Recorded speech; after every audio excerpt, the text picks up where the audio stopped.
Por aquí, qué bendición tan grande, qué bueno es casarse. Esos son recién casados y ya tienen hijos, qué bueno.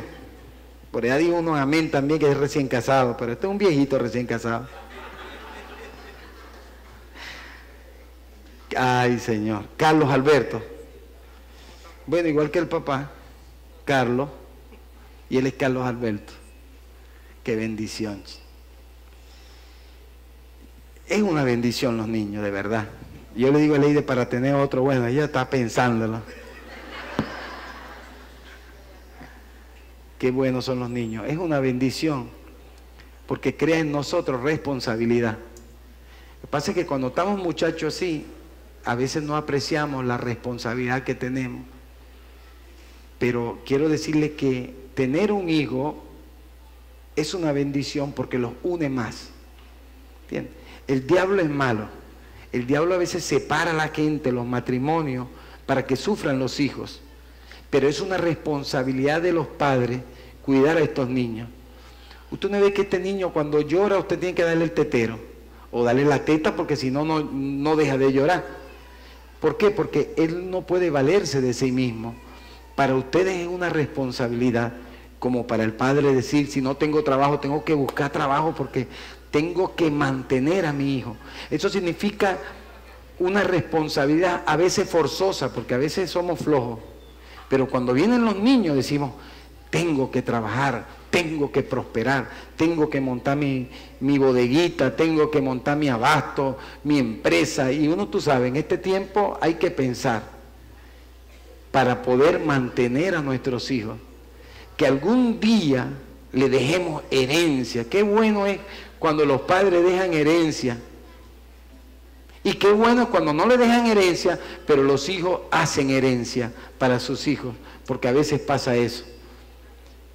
Siempre empezamos de abajo, y ustedes están empezando de abajo, recién casados, jóvenes, unos muchachos, pero ya tienen una responsabilidad, ya tienen que ver la vida de otra forma. Ya no podemos pensar y en ilusiones, no, porque tenemos una responsabilidad. Tenemos que pensar en casa, que es techo, en vehículo, y en qué más, en vestido y en alimento, que son las cuatro cosas más importantes. Pastora, venga por aquí, por favor, para que agarre aquí a Carlos Alberto, que la pastora lo tome ahí.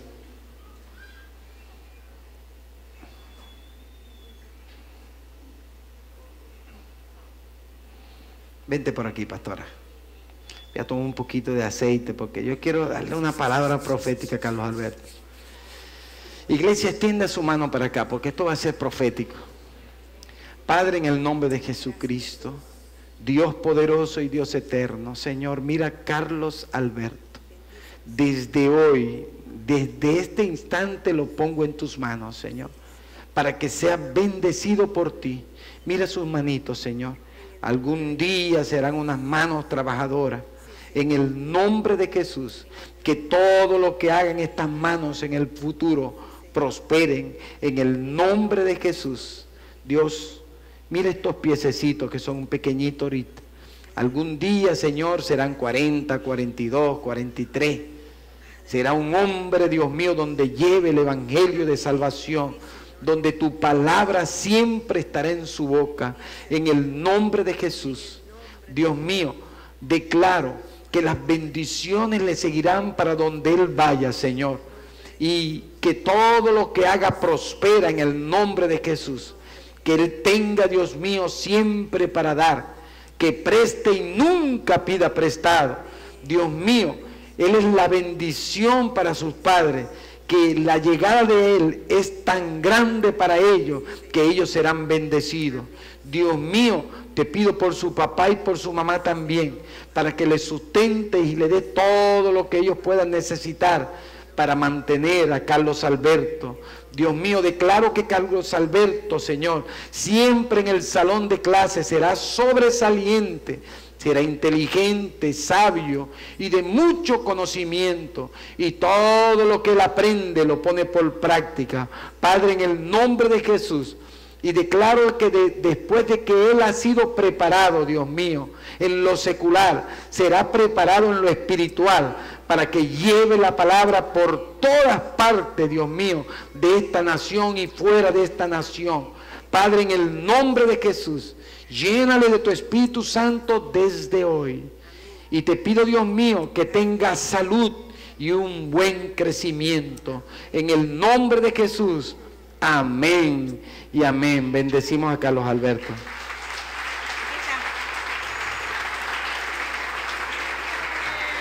Qué bendición. Qué bueno es Dios. Ahí está el tío tirándole fotos. Ese tío con sobrino contemporáneo. Mire, ahí yo no voy a aparecer.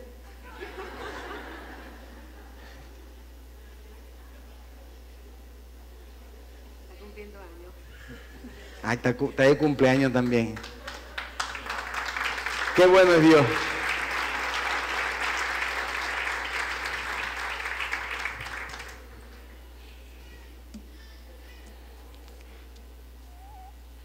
También tenemos otro ministerio que queremos reforzar, que es el Ministerio de Seguridad. Le hemos llamado ministerio porque ellos también oran, ellos ayunan y estamos trabajando juntamente con el Ministerio de Protocolo porque ellos también tienen su intimidad.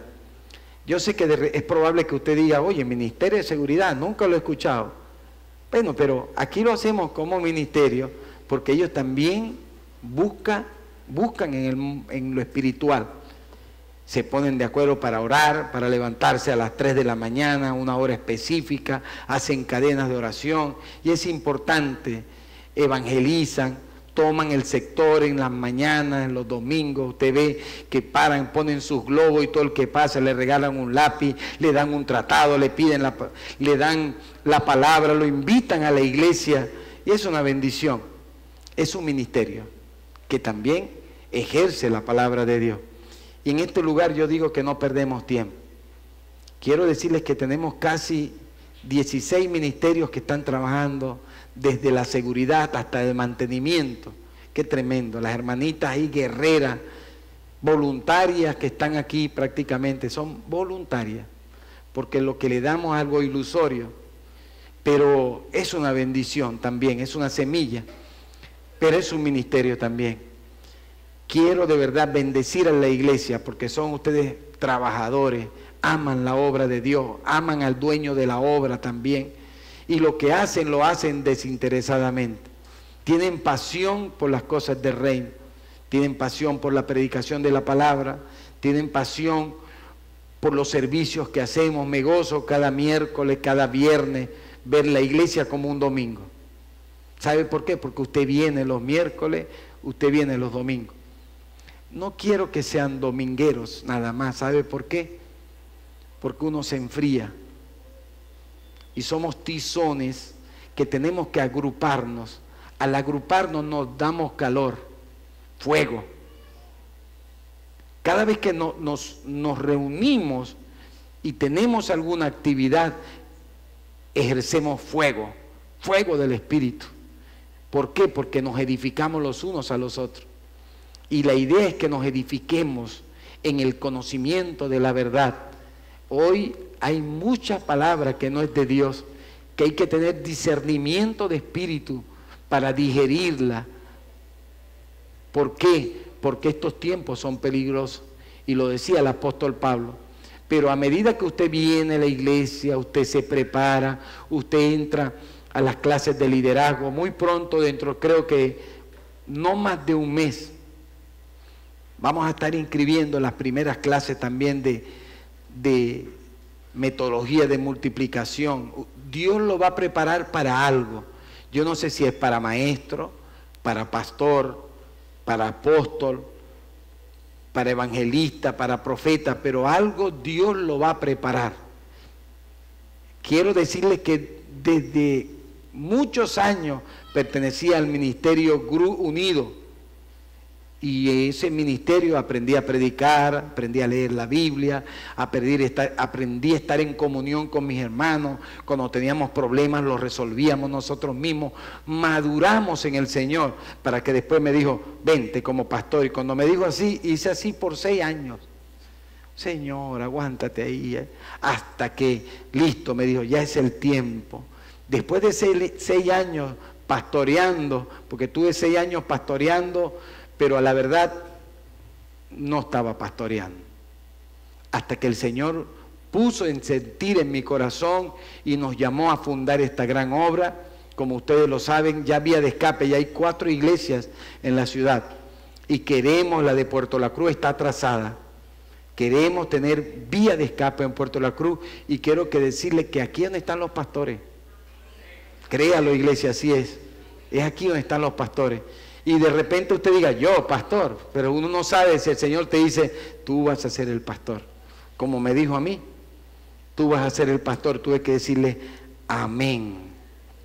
Quiero que busquen su Biblia, en la primera carta de Pedro, primera de Pedro.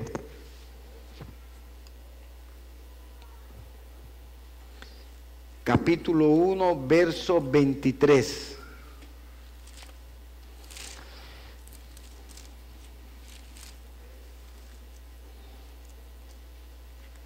Y los que la consigan pueden decir amén.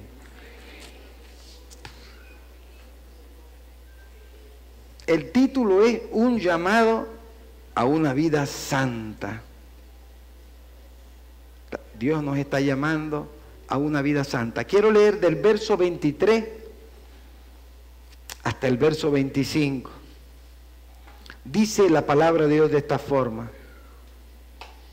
siendo renacidos, no de simiente corruptible, sino de incorruptible, por la palabra de Dios que vive y permanece para siempre. Porque toda carne es como hierba, y toda la gloria del hombre como flor de la hierba. La hierba se seca y la flor se cae, mas la palabra del Señor permanece para siempre. Y esta palabra es la palabra que por el Evangelio os ha sido anunciado. Dice, y esta palabra es la palabra que por el Evangelio os ha sido anunciado. El apóstol Pedro, que fue uno de los grandes apóstoles, de los 13 que nombra la Biblia, creo que escribió aproximadamente unas 12 epístolas entre todas, entre las cartas que aparece. Era un hombre primero, un hombre sin conocimiento, indocto, un hombre sin letra, era un pescador. Es como un agricultor en este tiempo que haya crecido en el campo. Usted dirá, ¿qué puede saber un agricultor de letra, de conocimiento, de profundidad de la palabra? Y Pedro fue un hombre muy impulsivo, un poco agresivo, era un personaje que resaltaba más que todo, preguntaba más que todo y estaba ahí pendiente, y era el que le hacía pregunta al Señor. Él fue uno de los que estaba en el mar de Galilea, que el Señor le dijo, Pedro, sígueme, que te haré pescador de hombre, y le siguió así nada más, sin preguntarle, ¿quién eres tú? ¿Para qué tú me llamas? Sino que pienso en el Espíritu que algo pasó en su vida, algo sintió Pedro, algo se le movió en sus entrañas, en su alma, y siguió a Jesús. Este mismo Pedro fue el que dijo, Señor, quiero caminar sobre las aguas. Y le dijo, vente Pedro, y empezó a caminar sobre las aguas y después se hundía y caía. Es el mismo Pedro. Es el mismo Pedro también que no creía que la salvación es para los gentiles y tuvo esa visión, un lienzo que bajó por 3 veces del cielo y veía, y una voz del cielo le decía, Pedro, mata y come.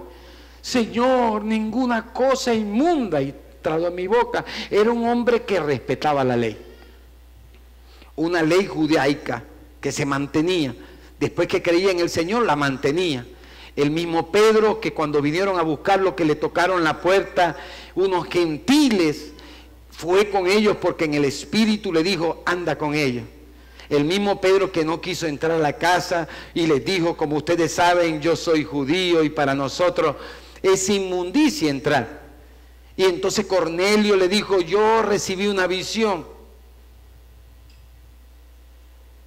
Un hombre, un ángel del cielo, me dijo que te buscara, que tú tenías algo para nosotros.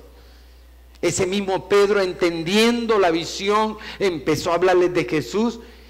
Ese mismo Pedro vio que el Espíritu Santo cayó sobre ellos, como cayó en el principio sobre ellos en el aposento alto, y dijo, esto es de Dios. Ese mismo Pedro se llevó con él 6 personas que testificaron lo que había dicho. Este mismo Pedro fue convocado a un concilio de urgencia, sabiendo que él había entrado a una casa de los gentiles y le había predicado.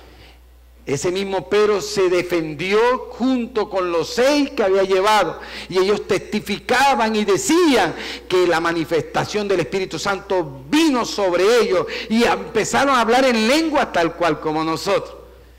Ese mismo Pedro convenció al concilio, y todos después, maravillados, daban gloria a Dios, sabiendo que la salvación era para los gentiles también. Ese mismo Pedro, con debilidad humana, después sabiendo de todo esto, también cuando venían los judíos, se apartaba de los gentiles. Y ese mismo Pedro lo encaró el propio Pablo, le dijo, Pedro, eres digno de condenación. ¿Por qué, viniendo los judíos, te apartas de los gentiles?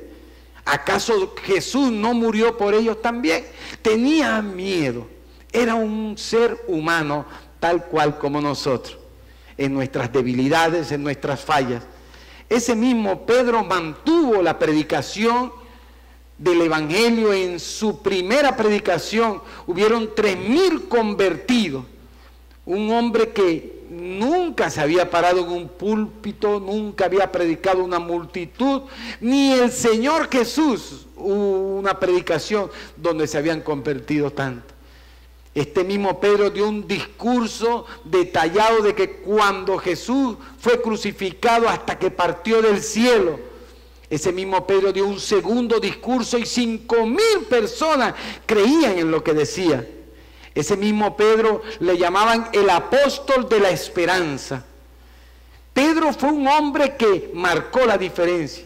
Este mismo Pedro, el Señor le dijo, te daré las llaves del reino. Todo lo que atares en la tierra será atado en la tierra. Todo lo que ates en el cielo será atado en el cielo. Era un personaje que Dios tenía para llevar el Evangelio. Este mismo Pedro lo llevó a su casa y vivía en casa de él. El Señor vivía en casa de él. Por eso esta palabra se establece sobre ellos. Esa palabra se establece sobre nosotros en este tiempo, después de más de 2000 años. Cuando vemos un mensaje, como yo le decía ayer predicándole a unas personas que estaban ahí, les decía yo que el mensaje que le estábamos trayendo a ellos lo habían predicado hace 2000 años, tal cual como ellos lo predicaban, yo lo predico. Y que yo estaba viendo por enlace al chinito predicando, y yo decía, oye, predica lo mismo que yo predico, sin ponernos de acuerdo, sino que es por el mismo Espíritu Santo. Todos tenemos el Espíritu de Dios. Y el Espíritu de Dios siempre obra por el mismo Espíritu. No hay dos espíritus, es el Espíritu de Dios. Por eso este mismo Pedro pudo creerle al Señor Jesús cuando le dijo, sígueme. Tal cual como le creíste tú y como le creí yo. Cuando el Señor nos llamó sin saberlo, algunos de nosotros aceptamos a Cristo sin saberlo. Nos esforzaron, nos llevaron adentro. Muchos de nosotros escuchamos la palabra y nos predicaban, y llegó el momento que se activó la salvación. Muchos de nosotros al instante el Espíritu Santo nos toca y somos convertidos al Evangelio y empezamos a predicar un Evangelio aún sin leer la palabra de Dios. Porque el mismo Espíritu es el Espíritu de Dios. Este mismo Pedro que llevó este mensaje de salvación mantuvo lo que había creído hasta que lo llevaron a la cruz, hasta que fue crucificado boca abajo, porque padeció por el Evangelio. En este tiempo no vemos un padecimiento completo. En este tiempo no vemos una persecución constante al Evangelio. En este tiempo nadie nos persigue para matarnos. Y ahí donde yo digo, tenemos que ganar ventaja mientras se pueda. Mientras se pueda, ganamos ventaja. Tenemos un estado hoy en día donde nos permite la predicación de la palabra libremente por cada calle, por cada sector, por cada urbanismo, por la radio, por la televisión. Hay muchos países del mundo donde esto no es permitido y por eso nosotros los cristianos en este tiempo tenemos que ganar ventaja. A veces la gente me dice, pastor, usted no se cansa. No es que no me canso, sino que hay que ganarle tiempo al tiempo. El tiempo se desvanece cada segundo que pasa, cada minuto, cada hora, cada día no lo volvemos a ver. Se acaba ese segundo y decimos, ¿qué he hecho yo por las cosas del reino? Y a veces decimos, bueno, vivimos en lo material, sí, pero lo material es corruptible. La palabra corruptible significa se corrompe o se daña, se muere, se desvanece.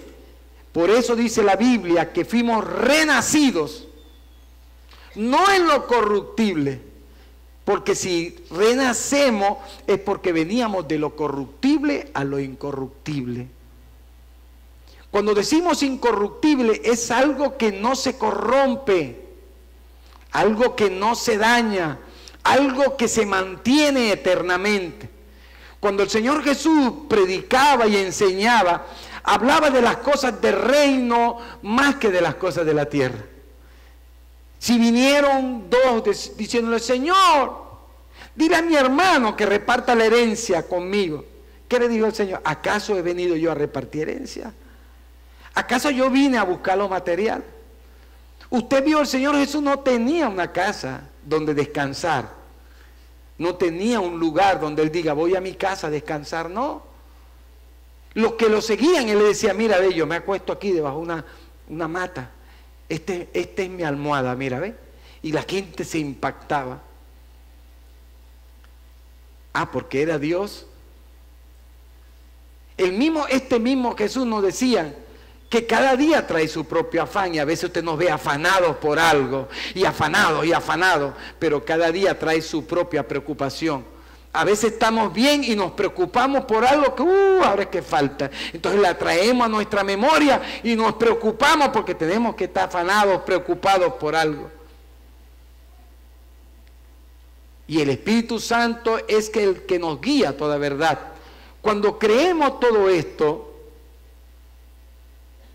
vivimos un evangelio de poder. Dios quiere en esta mañana, iglesia, que vivamos un evangelio de poder. Y usted dirá, ¿qué es un evangelio de poder? Un evangelio de poder es que si una persona viene deprimida delante de ti, tú le digas en el nombre de Jesús, declaro liberación para tu vida. Y la persona después te dice, gracias porque me siento bien. El poder de Dios es que tú eres por un enfermo y ese enfermo se sana. El poder de Dios cuando está en ti, tú no te quieres detener de predicar la palabra, sino quieres estar día y noche predicando la palabra, ganándole tiempo al tiempo. Dios está buscando una iglesia no pasiva, porque ya nos cansamos de ser pasivos. Ojalá yo pudiera romper estas paredes y que esta iglesia pudiera formarse en la calle o en las calles, en los sectores. Somos una iglesia trabajadora, yo a veces lo reconozco y a veces exijo demasiado y trabajo mucho, pero ese es el trabajo que tenemos que hacer mientras tengamos fuerza. Hay un pastor, hay una anécdota de un pastor. El pastor, por años, el trabajo era fundar iglesias, fundarlas, construirlas, y las construía de madera, y había formado cientos de iglesias. Era un pastor activo en la obra 100%. Y este pastor enfermó de muerte.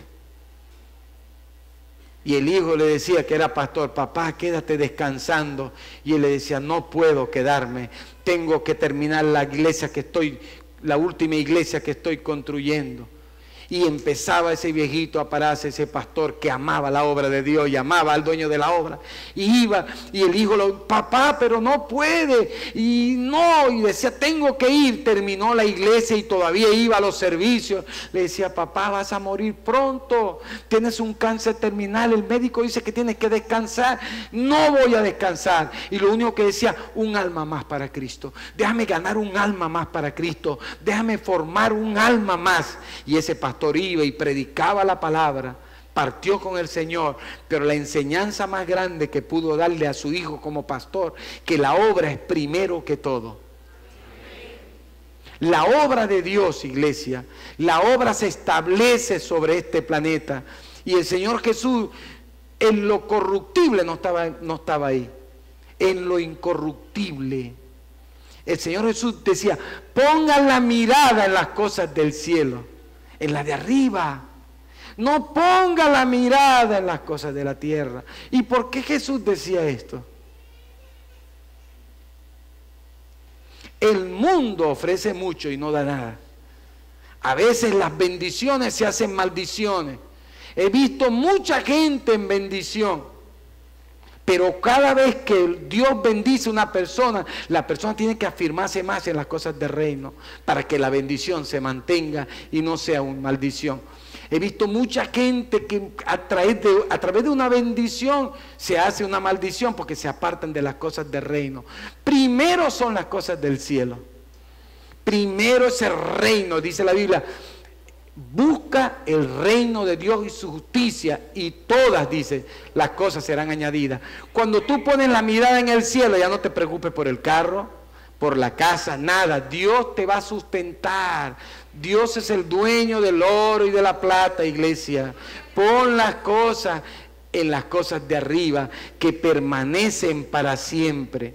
Dios no hace excepción de personas. Créalo, iglesia, Dios no hace excepción de personas.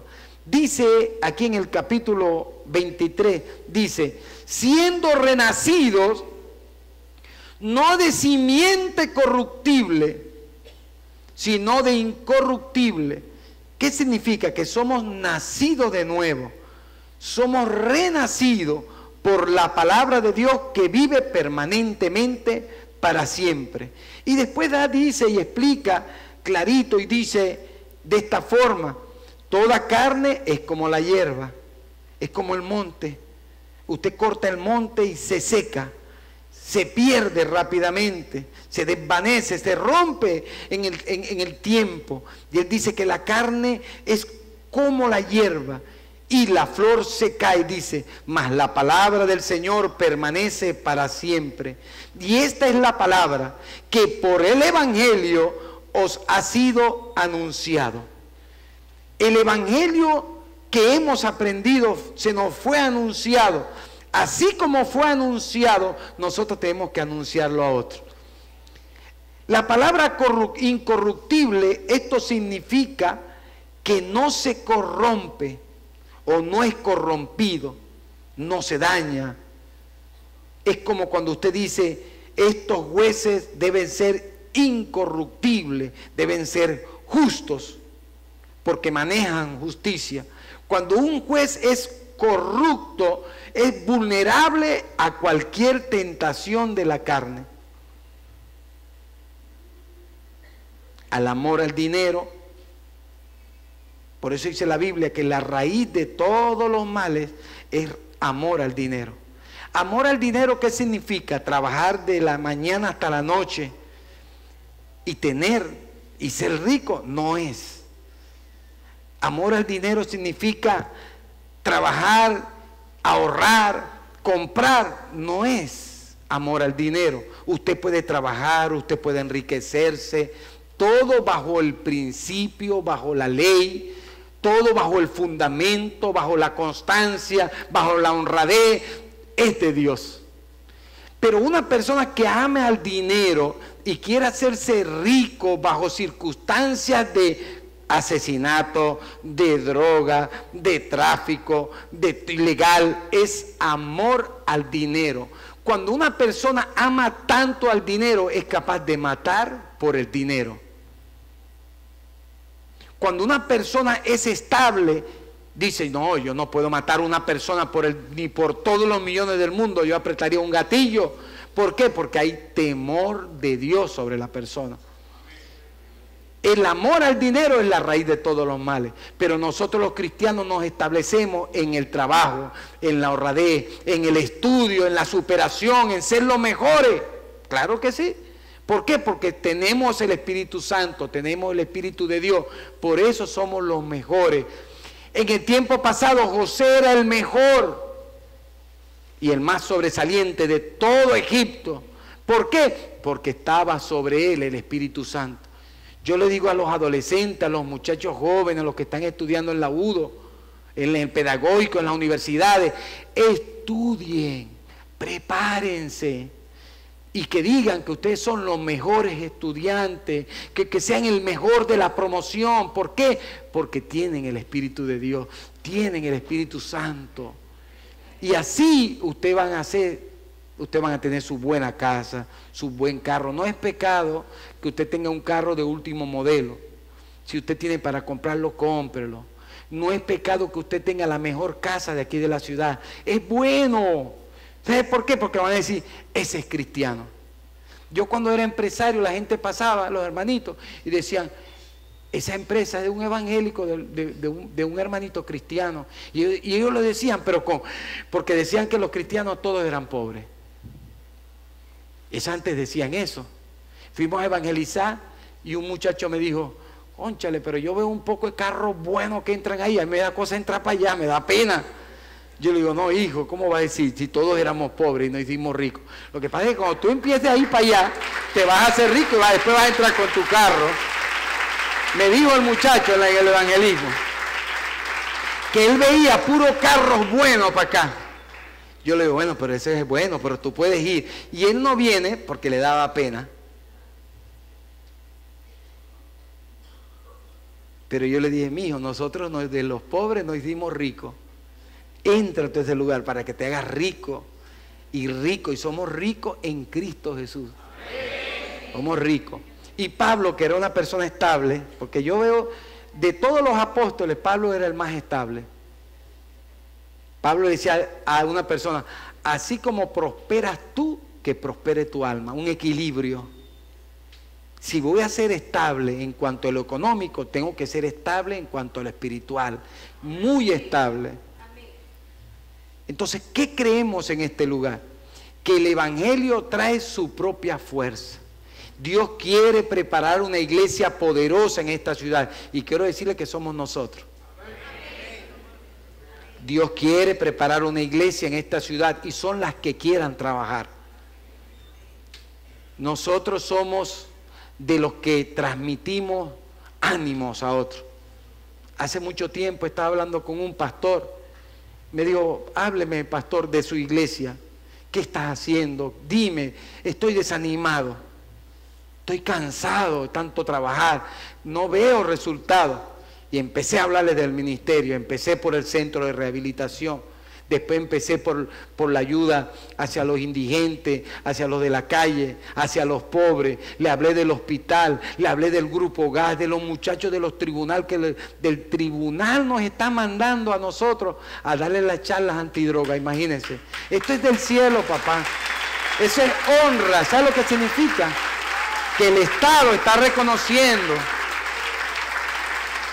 El Estado reconoce que Avivamiento Apostólico Vía Escape está haciendo un trabajo efectivo. El mismo Estado, papá.